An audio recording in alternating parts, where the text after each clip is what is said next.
اور جو کہانی اللہ رب العزت کے سپرد کر دی جاتی ہے اس کہانی کا اختتام کبھی اداس نہیں ہوتا۔ ہر چیز انسان کے بس میں نہیں ہوتی اور نہ ہی حالات ہمیشہ تمہاری مرضی کے مطابق ہوتے ہیں۔ کبھی کبھی تمہیں ان لوگوں سے بھی ملنا پڑتا ہے جن سے تم ملنا نہیں چاہتے، اور ان لوگوں سے بھی بچھڑنا پڑتا ہے جن سے تم بچھڑنا نہیں چاہتے۔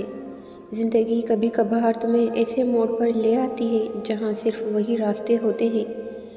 پہلا یہ کہ حقیقت سے بھاگتے رہو، اور دوسرا یہ کہ اللہ رب العزت کی رضا میں راضی ہو جاؤ۔ مگر تم حقیقت سے بھاگنے کو زیادہ آسان سمجھ لیتے ہو، تبھی ساری عمر بھاگتے بھاگتے تم اتنا دور نکل آتے ہو کہ اللہ تو کیا تمہیں اپنی ذات بھی دکھائی نہیں دیتی۔ اس بات کو سمجھو کہ جو معاملات تمہارے ہاتھ میں نہیں رہتے انہیں تم کبھی سلجھا نہیں سکتے۔ خود پر ظلم کرنے سے یا نصیب کا مقابلہ کرنے سے جیت نہیں ملتی، تو جو کام تم نہیں کر سکتے اس کو اللہ رب العزت کے حوالے کر دو۔